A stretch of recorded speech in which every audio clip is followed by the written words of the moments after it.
Hello and welcome students to smart study with Saurabh.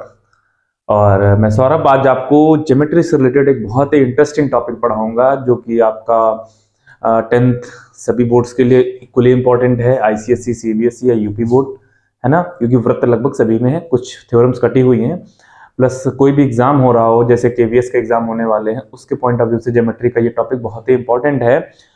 और other भी किसी भी मैथ वाले एग्जाम में अगर आप बैठने जा रहे हैं अच्छे लेवल के तो उसमें भी सर्कल्स तो बहुत ही इंपॉर्टेंट पॉइंट ऑफ व्यू से क्वेश्चंस पूछे जाते हैं।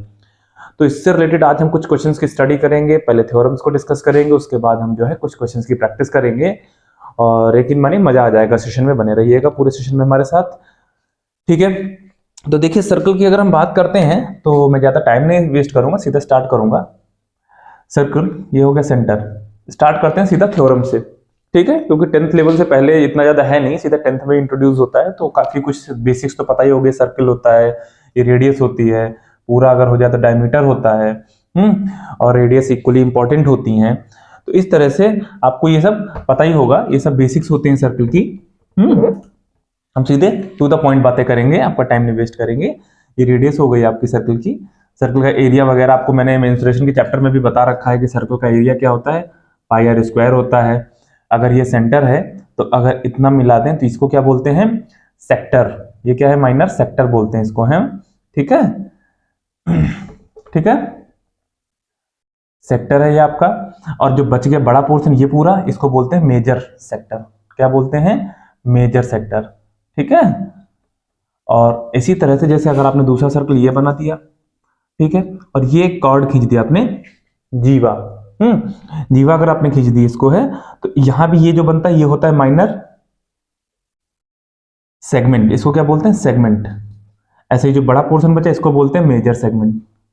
इसको क्या बोलते हैं, मेजर सेगमेंट, ठीक है। तो ये कुछ जो है इसके बेसिक सी चीजें हैं। ये रेडियस हो गई, इक्वल इंपॉर्टेंट होती, मतलब इक्वल होती हैं। अब हम चलते हैं कुछ थ्योरम्स पे। इसका एरिया आपने देख लिया, इसका सरकमफेरेंस यानी कि परिधि 2 पाई आर होती है, आपको पता ही होगा इसकी। तो अब हम बोल देते हैं सेक्टर को शायद त्रिज्यखंड भी बोलते हैं, है ना। अब उसको देख लीजिएगा। तो अब हम चलते हैं सर्कल की थ्योरम्स पे। जैसे ये हमने सर्कल बना दिया आपको, और ये कोई आपने क्या खींच दी, एक आपने कॉर्ड खींच दी यानी कि जीवा खींच दी। जीवा क्या होती है, अगर ये सेंटर इसका, तो अगर ये सेंटर पे एंगल कितना बना रही है, सपोज 120 बना रही है। देखिए मैं क्वेश्चंस के ही प्रैक्टिस करूंगा। अगर 120 बना रही है तो थ्योरम ये होती है कि यही जीवा या कॉर्ड सरकमफेरेंस पे कितना बनाएगी, इसका हाफ बनाएगी। ये होती है थ्योरम, ठीक है। आप ये कह सकते हो कि एक जीवा या कॉर्ड जो सेंटर पे एंगल बनाती है सर्कल के, वही जीवा या कॉर्ड सरकमफेरेंस पे, परिधि पे कितना एंगल बनाएगी, उसका आधा एंगल बनाएगी। बहुत ही इंपॉर्टेंट थ्योरम है, ये ध्यान रखिएगा आप, ठीक है। एक बात और ध्यान रखिएगा, कभी कोई क्वेश्चन में कंफ्यूज करने के लिए आपको सेंटर अगर नहीं बताता है कि ये पॉइंट सेंटर है, तो आप उसको सेंटर खुद से नहीं मान के चलेंगे। या तो आपके दिमाग में प्रूफ आ रहा होगा कि हाँ ये सेंटर हो सकता है। ऐसे नहीं कि आप क्वेश्चन में नहीं दिया फिर भी आप उसको, जैसे मान लीजिए कोई क्वेश्चन ऐसे दे दिया आपको और ये दे दिया और ऐसे एक लाइन दे दी आपको, और यहाँ पे मान लीजिए एक पॉइंट दे भी दिया उसने कहीं यहाँ पे, या नहीं भी दिया पॉइंट, तो भी आप इसके बीच में कहीं भी अपनी तरफ से सेंटर नहीं मानोगे जब तक कि क्वेश्चन में मेंशन नहीं होगा, लिखा नहीं होगा, ठीक है। उसके बाद अब चलते हैं दूसरी थ्योरम पे। ये आपको समझ में आ गई होगी कि सेंटर पे जितना बनता है उसका आधा बनता है सरकमफेरेंस पे। दूसरा भी अगर हम बनाएं, इसी से रिलेटेड थ्योरम है। एक जीवा खींचे, ये सेंटर है, हालांकि इसमें सेंटर का काम नहीं है, तो ये कहीं भी एंगल बनाएगी ये, यही जीवा बार बार, ये जो कॉर्ड आपको दिख रही है, ये कॉर्ड जितने भी एंगल कहीं भी बनाएगी सरकमफेरेंस पे यानी कि परिधि पे, वो सारे एंगल्स क्या होते हैं, ये इक्वल होते हैं।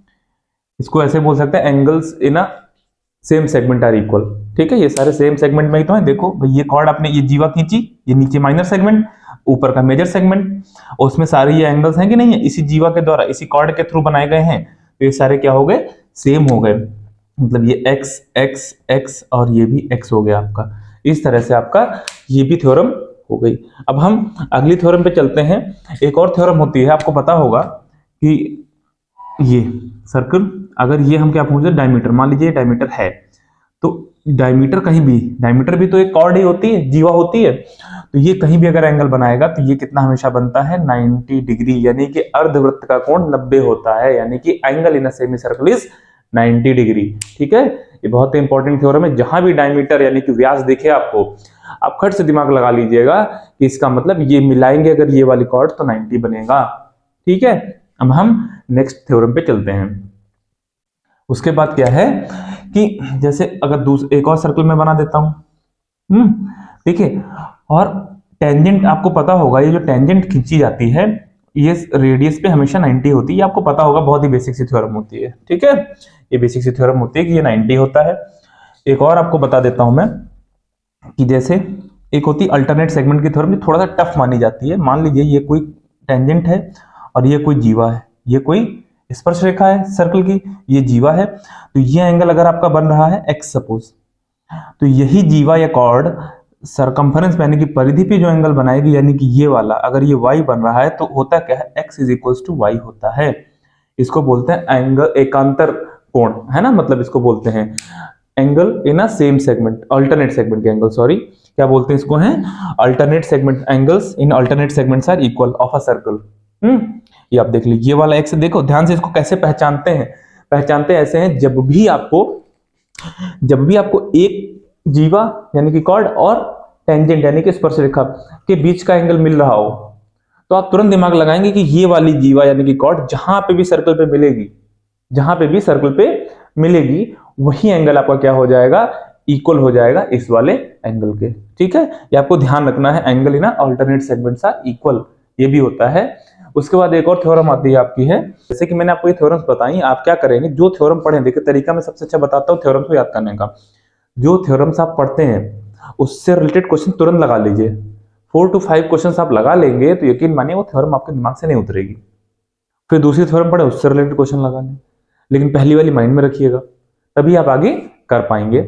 उसके बाद अगर हम बात करते हैं तो एक दो और थ्योरम्स हैं, जैसे मैं आपको बता देता हूं। मान लीजिए एक सर्कल खींचा आपने, ठीक है, और इसके बाहर कोई पॉइंट P है, तो और ये सेंटर O है, ठीक है, तो इस P से इस सर्कल पे कितने टेंजेंट खींची जा सकती हैं, तो वो होते हैं दो स्पर्श रेखाएं खींची जा सकती हैं, और ये दोनों ही क्या होती हैं, इक्वल होती हैं, ध्यान रखिएगा। ठीक है, अगर प्रूफ भी करने को आता है बहुत ही आसान सा होता है, यहां से ये आपकी, अभी हमने पीछे पढ़ा था 90 डिग्री होता है ना, क्योंकि ये रेडियस है आपकी, इसको यहां से मिला दीजिए, तो ये देखिए कॉमन हो गई, तो ये ट्रायंगल और ये ट्रायंगल क्या हो जाते हैं, सिमिलर हो जाते हैं, तो आप रेशियो लेकर के मतलब ये इक्वल प्रूफ कर सकते हो। ठीक है, इक्वल भी हो जाते हैं ये, कॉन्ग्रुएंट भी हो जाएंगे उससे भी। खैर आपको मेनली ध्यान रखना है कि ये और ये इक्वल होते हैं, अगर ये PA मान लें, ये PB मान लें, तो आपका इसमें कंक्लूजन क्या निकलता है, PA is equal to PB, बहुत ही इंपॉर्टेंट थ्योरम है। ठीक है, आप जहां भी देखेंगे टेंजेंट बन रही है दो एक पॉइंट से, इसके मतलब वो टेंजेंट जिस पॉइंट पर सर्कल को टच कर रही वो उतनी डिस्टेंस इक्वल मानी जाएगी, ध्यान रखना। ठीक है, और एक और इसी से रिलेटेड थ्योरम होती है, अगर हम ये सर्कल बना दें और कोई मान लीजिए कॉर्ड ये कट कर रही है इसको, है, और एक कॉर्ड इसको टच, एक पॉइंट इसको टच कर रहा है, ये P है, ये T है, इसको A मान लें, इसको B मान लें। ठीक है, तो ये बहुत ही इंपॉर्टेंट थ्योरम, इससे एक क्वेश्चन आता ही आता है, चाहे यूपी बोर्ड हो, चाहे CBSE और चाहे ICSE बोर्ड हो, हर जगह क्वेश्चन आता है, इवन कॉम्पिटिशन्स में भी इससे रिलेटेड क्वेश्चन पूछा जाता है। तो इसका थ्योरम का कंक्लूजन क्या आता है, PT स्क्वायर जो होता है वो होता है PA इंटू PB, ध्यान से देखना मैंने क्या किया है, PA इंटू PB होल। ठीक है, अब इसी से रिलेटेड मैं एक क्वेश्चन आपको जैसे बता दूं, आपको मान लीजिए उसने ये दे दिया 12, ठीक है, और इसमें जो है, एक मिनट में देखता हूँ क्वेश्चन क्या था, हाँ ठीक है, ये 12, ये x है और ये है 7। ठीक है, तो अब आपसे कह दिया कि x बताइए क्या होगी, तो देखो इस फॉर्मूले में वैल्यू पुट करनी है आपको, है PT स्क्वायर कितना है, 12 का स्क्वायर यानी कि 144, मैं ज्यादा टाइम नहीं वेस्ट करूंगा, अब इतना तो कर ही लेंगे। PA कितनी है, x है, और PB रखनी, PB 7 मत पुट कर देना जल्दबाजी में, 7 पुट कर दोगे गलत हो जाएगा, PB का मतलब x प्लस 7, x प्लस 7, ये आपकी क्वाड्रेटिक बन जाएगी, यहाँ हो गई x स्क्वायर प्लस 7x, ये हो गया, और ये 144 को उधर ले जाओगे, माइनस का 144 इज इक्वल टू 0, इसका फैक्टर करोगे तो आ जाएंगे शायद x माइनस 9 और x plus 16 is equal to 0। अरे देखो ना, 16 9 जा 144, 16 इंटू 9 144 होता है कि नहीं होता है, और हमें क्या लाना, प्लस का 7 लाना है, तो 16x माइनस 9x भी कर देंगे, तो कितना आ गया, 7x आ गया। ऐसे फैक्टर करते हैं हम लोग, तो सब्ट्रैक्ट करने पे 7 आ रहा है, मल्टीप्लाई करने पे 144 आ रहा है। कैसे पता करते हैं कि सब्ट्रैक्ट करके ये लाना है 7 की ऐड करके लाना, तो ये जो C के आगे वाले C वाला टर्म जो होता है, ये इसके पहले जो साइन लगा होता है, हम इससे डिटरमाइन कर लेते हैं कि हमें जो बीच वाला टर्म है वो ऐड करके लाना है दो नंबर्स को, कि सब्ट्रैक्ट करके लाना है। ठीक है, ये बेसिक सा फैक्टराइजेशन का रूल है। तो अब देखो x माइनस 9 और x प्लस 16 दो आ गए, यहां से आ जाएगा x इज इक्वल टू 9 आ जाएगा और x is equal to minus 16 आ जाएगा। आपको पता है माइनस 16 पॉसिबल नहीं होगा क्योंकि डिस्टेंस है, तो आपका 9 आ जाएगा। ये कितनी आ गई, x इज इक्वल टू 9 आ गई। ये बहुत ही बढ़िया क्वेश्चन इससे बनता है, ठीक है, इसको ध्यान रखिएगा। अब इसी से रिलेटेड क्या ध्यान से देखिए, PT square is equal to PA into PB होता है, ठीक है। अब हम इसी से रिलेटेड एक और थ्योरम एक दो हैं उनको भी डिस्कस कर लेते हैं। उम्मीद करते हैं आपको समझ में आया होगा, ठीक है। प्लीज हमारे चैनल को लाइक करें, सब्सक्राइब करें, शेयर भी करते हैं दोस्तों के पास ताकि हमें भी सपोर्ट मिलता रहे।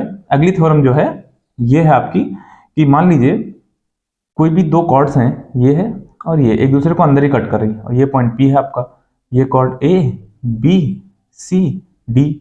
तो इसमें भी यही थ्योरम होती है कि ये पॉइंट से जितने भी सेगमेंट्स बनते हैं इनका प्रोडक्ट सेम होता है, यानी कि P A into P B is equal to P C into P D.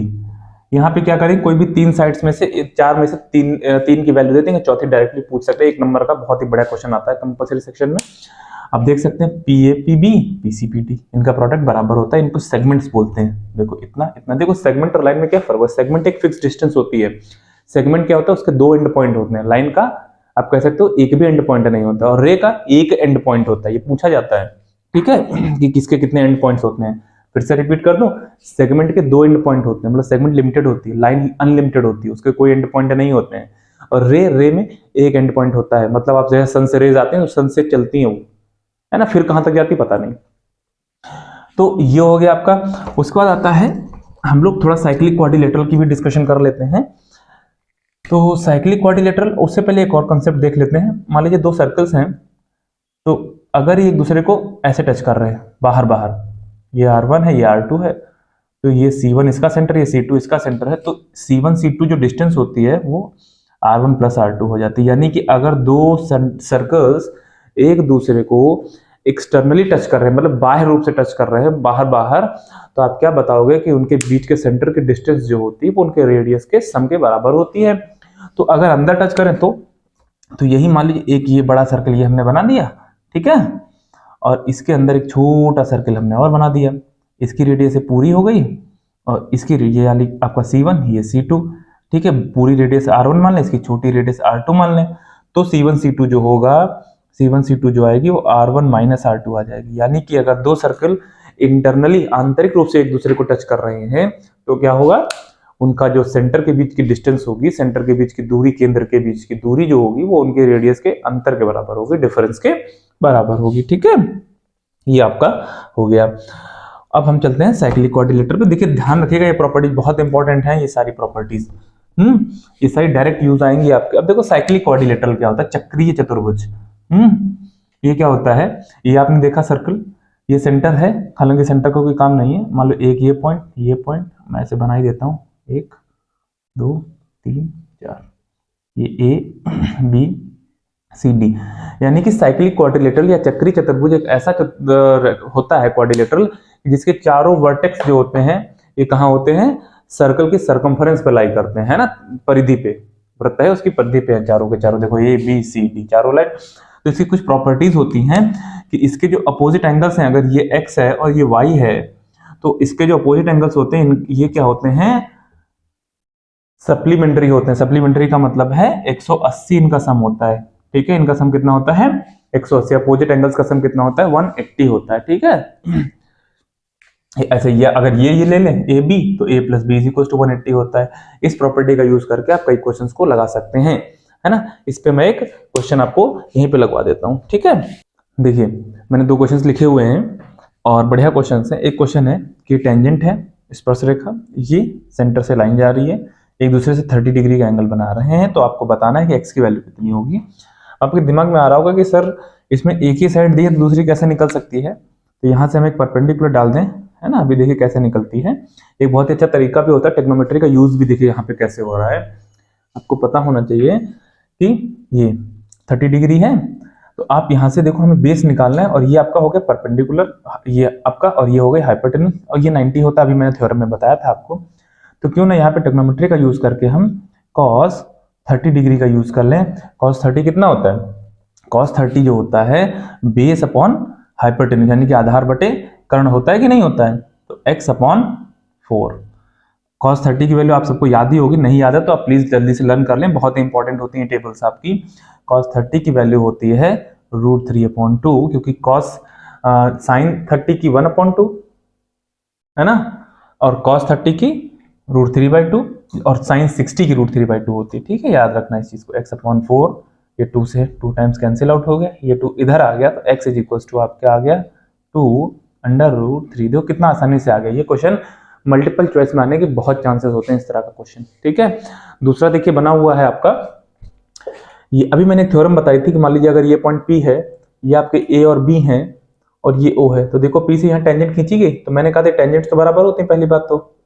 दूसरा एक चीज मैं बताना भूल गया था कि अगर इस पॉइंट से सर्कल पे सेंटर पे अगर ये लाइन खींची जाती तो ये दोनों ट्रायंगल्स मैंने बताया तो थे शायद कॉन्ग्रुएंट होते हैं, तो ये इक्वल एंगल भी हो जाएंगे, ये और ये। तो अगर ये पूरा 50 था तो आप कह सकते हैं सर इसका मतलब ये और ये 25 हो गए कि नहीं हो गए, है ना। तो अब ट्रायंगल APO में चलते हैं। ट्रायंगल APO, ये 25, ठीक है, प्लस ये देखो ये टेंजेंट और ये रेडियस, कितना बना टोटल 90। मैंने बताया था 90 होता है त्रिज्या और स्पर्शरेखा के बीच का कोण। तो हमें ये निकाल लें, हम इसको क्या मान लें, हम x मान लेते हैं। ठीक है, x आप डायग्राम में शो करके लिख सकते हो, कोई फर्क नहीं पड़ता आप। ठीक है, अब देखिए यहां से x कितना आ जाएगा, इसको 90 और 25 115, 115, 180 से गया तो कितना आ गया 65।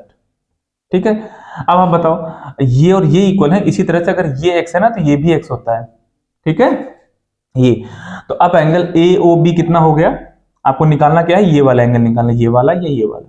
ठीक है, तो आपका एंगल AOB कितना हो गया 2 × 65 है ना, यानी कि 130 हो गया।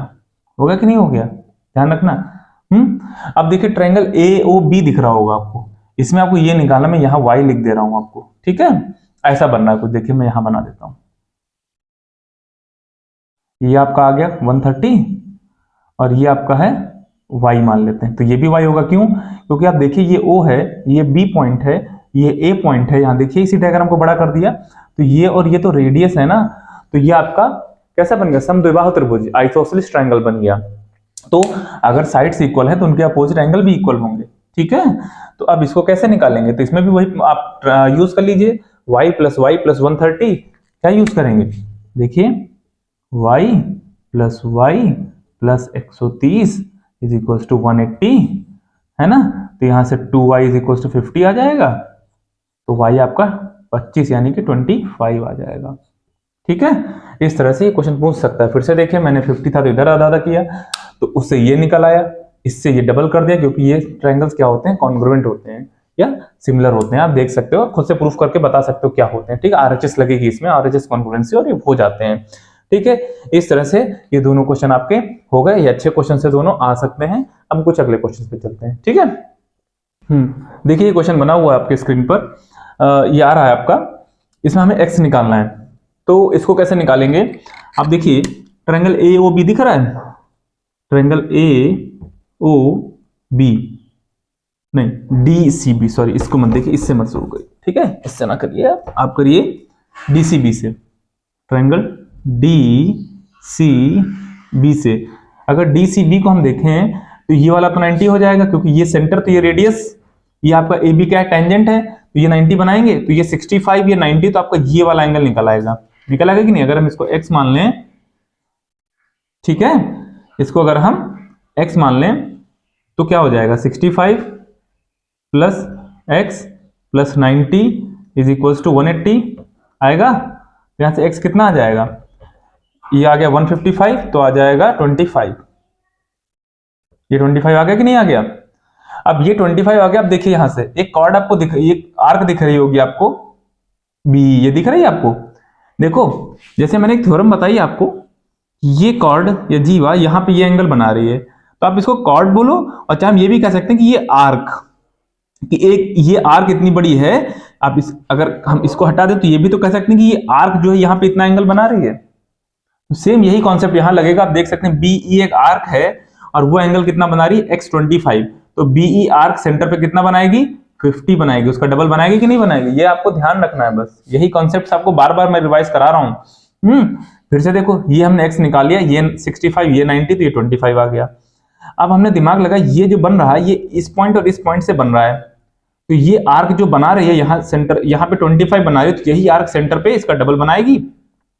तो अब ये 50, ये 90, तो ये x निकल आएगा कि नहीं निकल आएगा बताओ। देखो इन ट्राइंगल ABO क्या होगा, 90 plus 50 plus x is equal to 180, तो कितना आ गया 140, माइनस कर देंगे 40 आ गया। देखो कितना आसान क्वेश्चन था। तो इस तरह के और क्वेश्चन घर पे प्रैक्टिस करते रहिए, ठीक है। अब चलते हैं कुछ अगले क्वेश्चंस पे। देखिए दो और क्वेश्चंस मैंने डायग्राम बना दिए हैं। पहला क्वेश्चन ये डिस्कस करते हैं।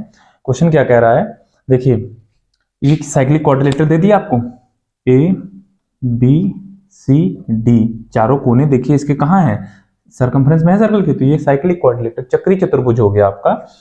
तो अब चक्री चतुर्भुज में हमने बताया था कि अपोजिट एंगल्स कितना होता है, 180 होता है।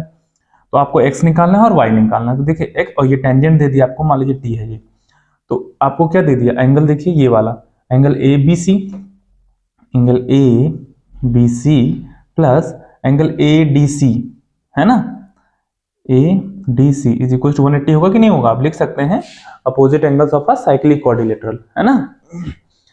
तो ABC कितना है, 100 है, ये क्वेश्चन में दिया हुआ है और डायग्राम बना के क्वेश्चन में दिया हुआ है, ऐसा नहीं कि मैं अपनी तरफ से दे रहा हूँ। ADC कितना, x हमने मान लिया 180, x कितना आ गया यहाँ से 80 डिग्री आ गया, ठीक है, ये बहुत ही आसान सा। अब आपको y निकालना है, तो y कैसे निकलेगा।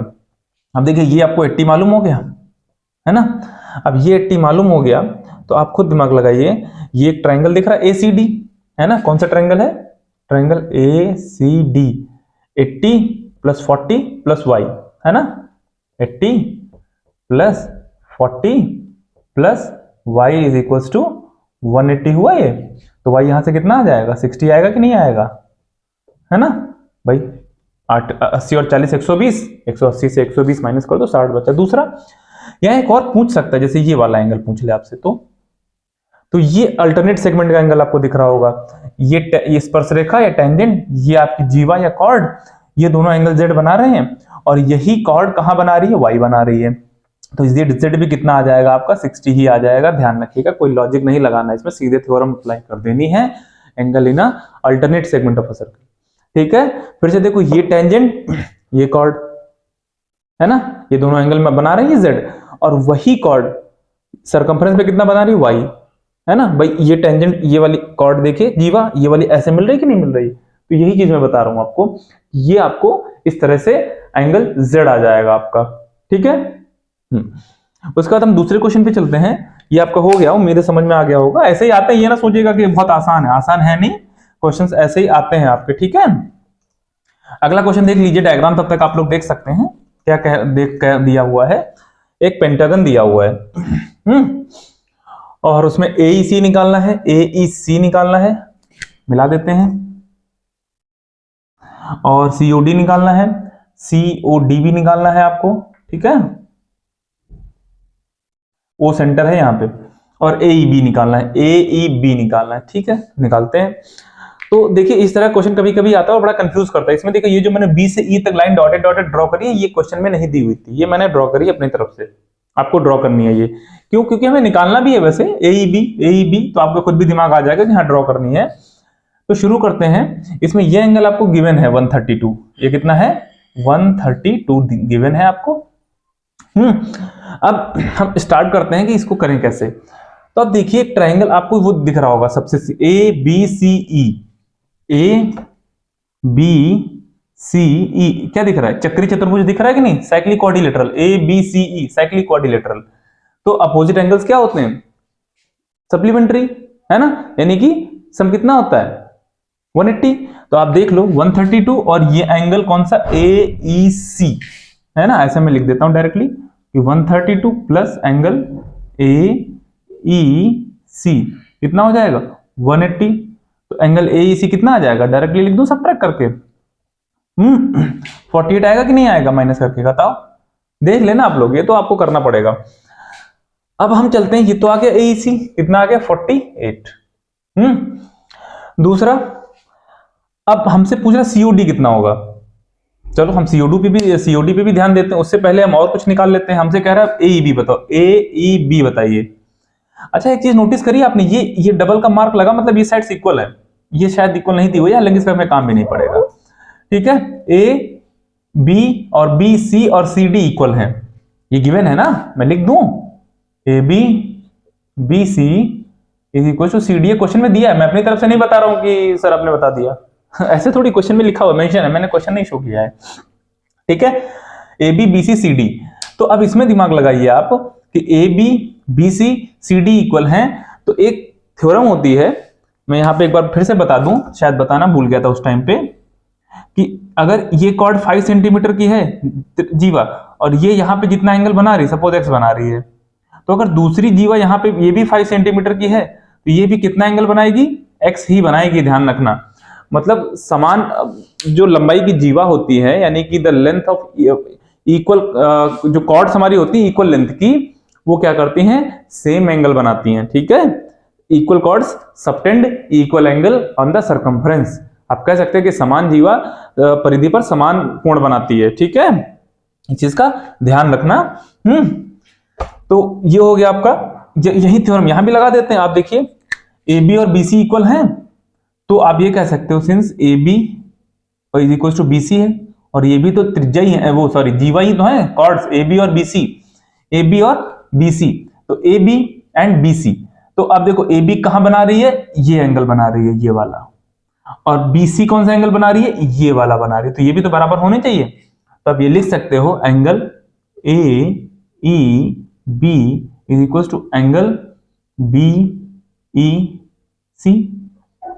अब अगर ये एंगल और ये एंगल बराबर हैं, तो पूरा आपका कितना है, पूरा आपका 48 है, तो आप ऐसे निकाल लोगे ऐड करके 24 है ना, आधे आधे हो गए कि नहीं, तो यानी कि अब ए बी कितना आ गया आपका 24 आ गया, ये तो निकाल ही लोगे अब, है ना, कि angle this plus angle this is equal to A E C, और ए ई सी 48 है, आप इनको अगर एक्स एक्स मान लोगे तो X plus X is equal to 48, तो 2x इज इक्वल टू 48, तो x इज इक्वल टू 24, इस तरह से आप निकाल सकते हो इजीली। और कौन सा बचा अब आपका, सीओडी बचा, आपका सीओडी बचा। अच्छा सीओडी भी तो आप दिमाग लगाइए थोड़ा सा, सीओडी, अच्छा ये कॉर्ड है तो सारी ही इक्वल ना, तो अगर ये सरकमफ्रेंस पे 24 बना रही हैं, तो ये सेंटर पे डबल बनाएंगे कि नहीं बनाएंगे। मैंने एक आपको थ्योरम बताई थी कि ये अगर कोई जीवा है, ये सर्कल सेंटर पे जितना बनाएगी केंद्र पे, सरकमफ्रेंस को उसका आधा बनाएगी, तो अगर यहाँ 24 बन रहा है, तो यहाँ कितना बनेगा, 48 बनेगा कि नहीं बनेगा।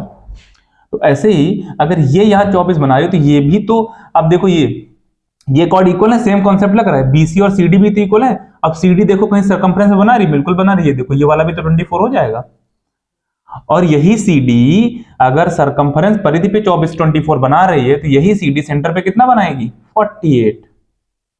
देखो आपको बस माइंड में सारी थ्योरम्स रखनी है, प्रैक्टिस करते जाओगे इस तरह के, देखो इसमें सारी थ्योरम्स आ गई, साइक्लिक क्वाड्रिलेटरल की भी है ना, और ये वाला जो सेम कॉर्ड से सेम एंगल सबटेंड होता है और सेंटर पे उसका डबल होता है, ये सारी थ्योरम देखो एक ही क्वेश्चन में आपकी आ गई। तो इस तरह के क्वेश्चन आप लगाओगे ना, तो आपका पूरा माइंड जो है वो मतलब मजा आ जाएगा आपको।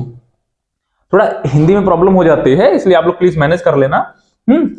तो इस चीज को आप देख लीजिएगा कि कैसे किया मैंने। देखो BC और CD इक्वल हैं, तो BC अगर 24 सरकमफ्रेंस बना रही है, तो CD भी यहाँ पे 24 बनाएगी, और CD अगर सरकमफ्रेंस यानी कि परिधि पे 24 बनाएगी, तो CD सेंटर पे उसका डबल बनाएगी कि नहीं बनाएगी। मैंने बोला था, एक थ्योरम बोली थी शुरुआत में कि नहीं, आप स्टार्टिंग में वीडियो में जाइए, सारी थ्योरम्स को एक बार फिर से रिविजन कीजिए और देखिए। और आप लोग लाइक वाइक नहीं कर रहे हो, प्लीज आप लोग लाइक वाइक करते रहिए।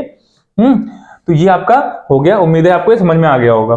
ठीक है, मैं लिख नहीं रहा हूं क्योंकि आपका टाइम बचेगा, मैं आपको डायरेक्टली समझा रहा हूं। लिखने का तो आप किसी भी एग्जांपल को उठा करके भी आप देख सकते हैं कि इसको लिखा कैसे जाता है। थ्योरम्स को जरूर लिखना है ब्रैकेट में। Geometry is all about reasons, reason नहीं लिखोगे तो नंबर कट जाएगा आपका, इसलिए मैं रीजन जरूर आपको बता रहा हूं कि कौन सी थ्योरम लग रही है, वही थ्योरम आपको रीजन में देनी है। तो मुझे लगता है अभी आपका हो गया, अच्छे अच्छे क्वेश्चन मैंने करा दिए आपको हैं। उम्मीद करते हैं आपको पसंद आया होगा ये वीडियो।